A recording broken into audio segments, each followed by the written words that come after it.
Assalamualaikum warahmatullahi wabarakatuh. Halo teman-teman semuanya, perkenalkan nama saya Valentina Yevkinski dengan NIM 200304046 dari Universitas Muhammadiyah Riau Fakultas Ekonomi dan Bisnis Program Studi Manajemen dari semester 4 kelas Manajemen 1 Reguler B. Baik teman-teman semua, di sini saya akan menjelaskan 7 materi yang mana untuk memenuhi ujian akhir semester mata kuliah Manajemen Teknologi Informasi dengan dosen pengampu yaitu Bapak Iqbal Ahmad SE MM. Baik teman-teman semua, kita langsung saja masuk ke materi pertama yaitu sistem telekomunikasi. Telekomunikasi ini berasal dari dua kata, yaitu tele dan komunikasi, yang mana tele merupakan arti dari jauh dan komunikasi adalah penyampaian informasi. Nah, telekomunikasi ini merupakan penyampaian informasi atau hubungan antara satu tempat dengan tempat lain menggunakan bantuan peralatan khusus.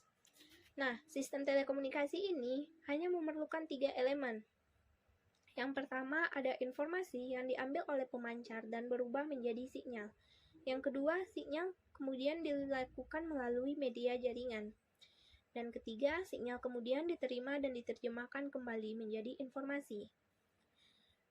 Sistem telekomunikasi ini terdiri dari dua sisi, yaitu yang pertama pengirim informasi atau transmitter of information. Dalam komunikasi, pemancar atau transmitter merupakan perangkat elektronik yang menggunakan gelombang radio menggunakan antena. Nah, yang kedua, penerima informasi atau receiver of information.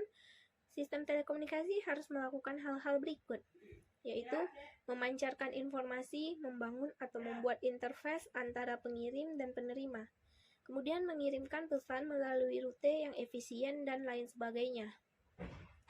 Sistem telekomunikasi ini juga memiliki beberapa fungsi. Yang pertama ada transmitting device. Transmitting device berfungsi menyampaikan informasi dari satu tempat ke yang lain, baik dekat dan jauh.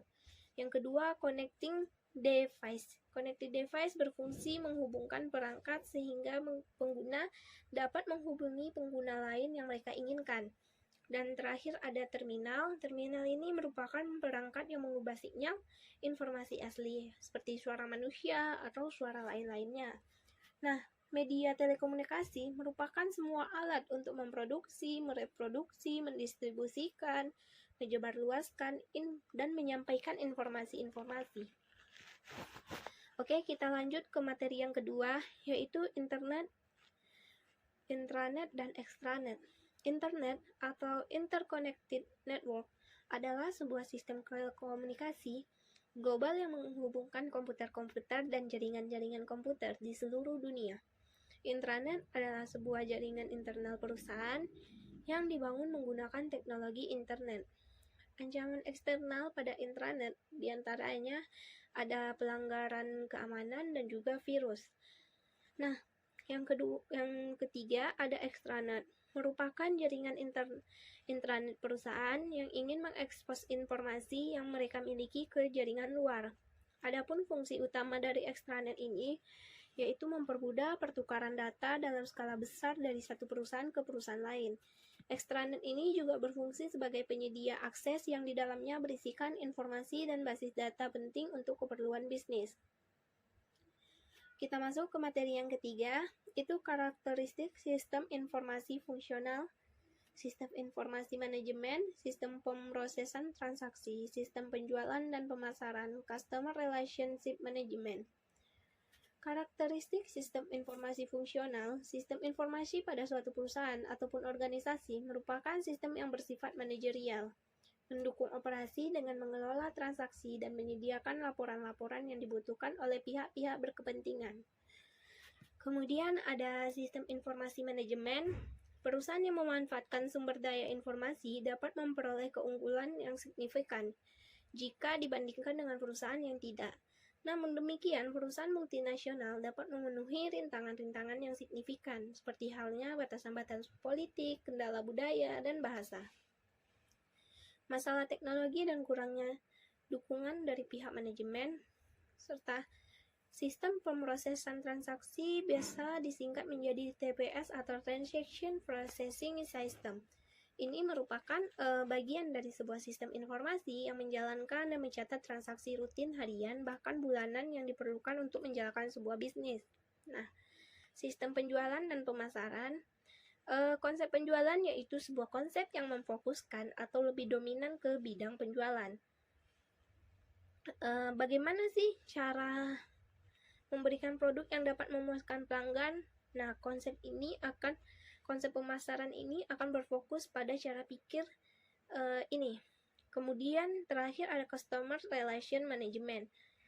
CRM merupakan sebuah teknik dan profesi yang dirancang untuk mendapatkan, menjaga, dan bekerja sama dengan para pelanggan terpilih yang untuk menciptakan nilai yang maksimal untuk pelanggan serta perusahaan. Masuk ke materi yang keempat, ada e-commerce. E-commerce adalah proses pembelian dan penjualan atau pertukaran produk, layanan, dan informasi melalui jaringan komputer termasuk internet. Nah, e-commerce ini sama seperti kita menggunakan toko online seperti Shopee, atau yang saat ini yang sangat dimudahkan itu seperti adanya GoFood yang bisa memudahkan kita dalam memesan makanan atau produk-produk lain seperti GrabFood atau banyak lagi. Nah, jenis-jenis e-commerce ini ada yang pertama business to business, yang kedua business to consumer, 3 consumer to consumer, yang keempat consumer to business, 5 business to administration, 6 consumer to administration, 7 online to offline. Nah, adapun keuntungan kita menggunakan e-commerce ini yaitu tidak adanya batasan geografis, kemudian mendapatkan konsumen baru via mesin pencari atau via online. Yang ketiga, biayanya lebih terjangkau.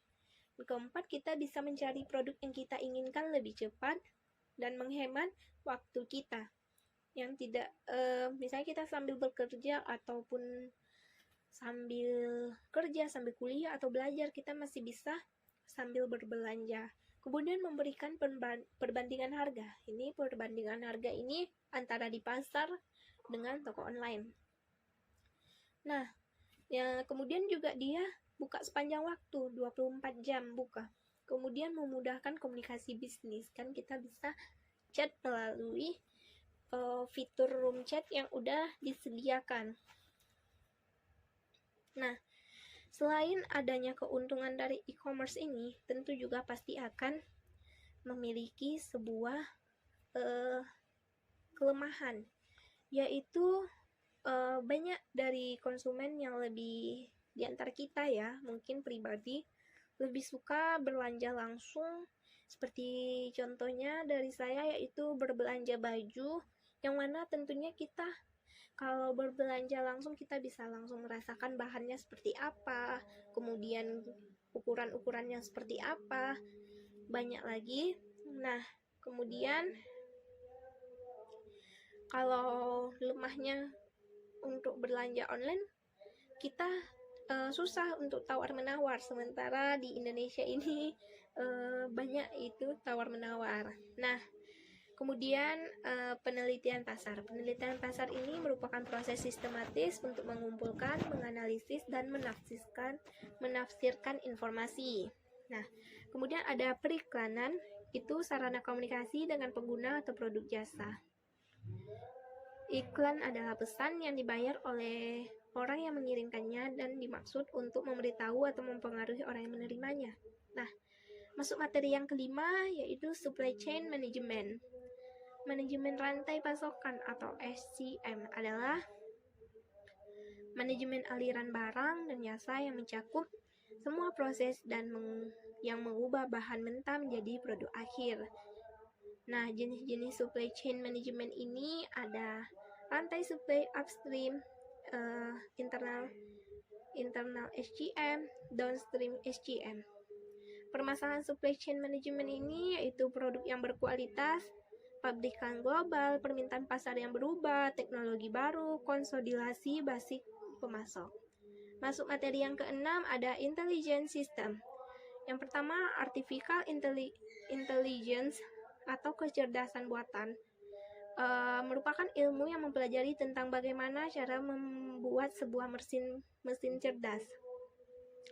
Jenis-jenis dari artificial intelligence ini ada mesin reaktif, memori terbatas, teori pikiran, dan kesadaran diri. Yang kedua, expert system. Expert system ini merupakan pendahulu dari kecerdasan buatan saat ini. Pembelajaran mendalam dan sistem pembelajaran mesin. Karakteristik pentingnya adalah menawarkan tingkat keahlian tertinggi. Expert system mengurangi waktu pengerjaan sebanyak mungkin tanpa mengurangi keakuratan dalam proses dan hasil yang didapatkan. Kemudian expert system harus selalu dapat diandalkan dan bisa mengerjakan sesuatu tanpa membuat kesalahan. Harus selalu bisa menyelesaikan berbagai macam masalah yang berbeda. Expert system harus bisa menyelesaikan masalah se-efektif mungkin dan menggunakan sumber daya yang tersedia. Oke. Materi yang terakhir yaitu haki atau hak atas kekayaan intelektual. Hak kekayaan intelektual ini adalah hak yang spesial dan eksklusif. Nah, kenapa? Karena hak ini hanya akan diberikan kepada seseorang atau suatu kelompok atau suatu yang sudah dia ciptakan. Nah, dalam kata sederhana, haki mencakup hak cipta, hak paten, dan hak merek. Manfaat haki yaitu yang pertama bagi dunia usaha adalah perlindungan dari penyalahgunaan atau pemalsuan karya intelektual dari pihak lain, baik dari dalam negeri maupun luar negeri. Kenapa? Karena seperti yang kita tahu, banyak orang yang ingin menciplak produk-produk kita, apalagi jika produk-produk kita itu sudah sudah mendunia atau sudah banyak kenal di kalangan orang, pasti akan banyak saja orang yang ingin datang untuk menciplak produk kita. Nah, dengan adanya haki, tentu produk kita akan jadi lebih terjaga, terlindungi, dan orang-orang juga bisa menilai, lah ini yang asli dan ini yang palsu. Nah, seperti itu kira-kira.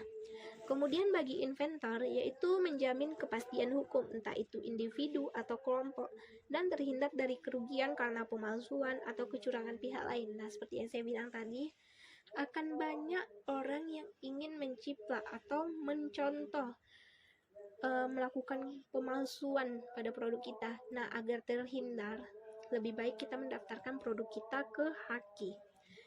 Nah, bagi pemerintah, manfaatnya haki ini, pemerintah yang menerapkannya akan mendapatkan citra positif di tingkat WTO atau World Trade Organization atau Organisasi Perdagangan Dunia.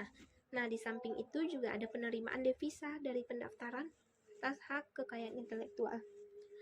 Kemudian, kepastian hukum untuk pemegang hak dalam melakukan usaha tanpa gangguan pihak lain. Nah, yang terakhirnya, pemegang hak bisa memberi izin kepada pihak lain. Kita bisa memberikan izin apabila kita sudah setuju apabila produk kita akan diciptakan dengan model terbaru atau bagaimana. Oke, teman-teman semua, sekian penjelasan saya dari 7 materi yang telah saya jelaskan. Saya mohon maaf apabila dalam menjelaskan materi ini kurang jelas atau kurang baik dan terlalu panjang. Sebelumnya saya ucapkan terima kasih telah menonton video saya. Saya akhiri dengan wabillahi taufiq wal hidayah. Wassalamualaikum warahmatullahi wabarakatuh.